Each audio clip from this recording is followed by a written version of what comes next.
Beberapa tahun belakangan ini, istilah anxiety menjadi hits terutama di kalangan milenial.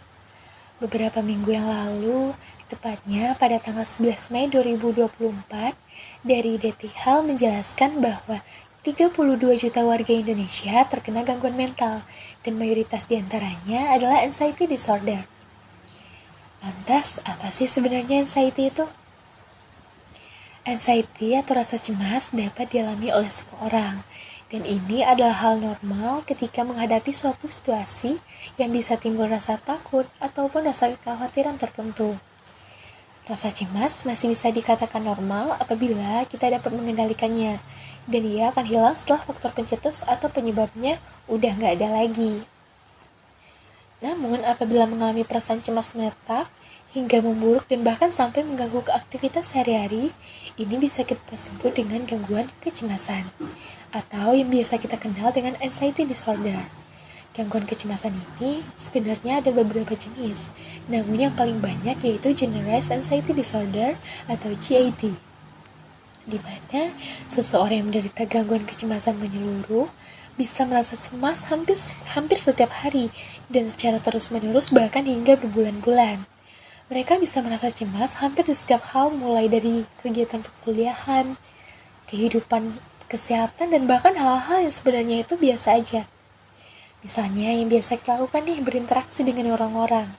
Penderita anxiety disorder bisa merasa cemas sehingga sangat sulit untuk menjalani kehidupan sehari-hari mereka, dan ini akan sangat mengganggu aktivitas sosialnya. Nah, beberapa gejala yang menandakan kamu terkena anxiety disorder. Di antaranya merasa cemas dan khawatir secara berlebihan terhadap berbagai kondisi. Selanjutnya berpikir secara berlebihan tentang rencana dan solusi untuk setiap kemungkinan terburuk yang bahkan belum tentu terjadi. Juga akan mudah merasa tersinggung, gelisah, gugup, dan tersudut. Dan seorang penderita anxiety disorder juga akan merasa ragu-ragu, takut, dan sulit untuk mengambil suatu keputusan.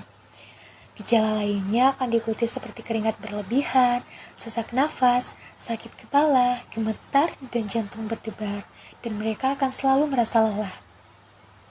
Nah, biasanya gejala anxiety disorder ini juga diawali dengan trauma yang mendalam. Dan awal mulanya ini akan dibarengi dengan GER atau asam lambung, dan banyak juga yang tidak sadar mereka sedang mengalami anxiety. Nah, untuk solusinya atau perawatan kedepannya, kamu dapat melakukan konseling, terapi perilaku kognitif, meditasi, dan psikoterapi. Oke. Tapi kamu gak bisa langsung bilang, oh ternyata aku anxiety nih. Enggak, untuk bisa tahu kamu anxiety atau enggaknya, kamu harus dapat diagnosis dari profesional dulu, kayak psikiater atau psikolog. So, jangan sampai self-diagnosis ya.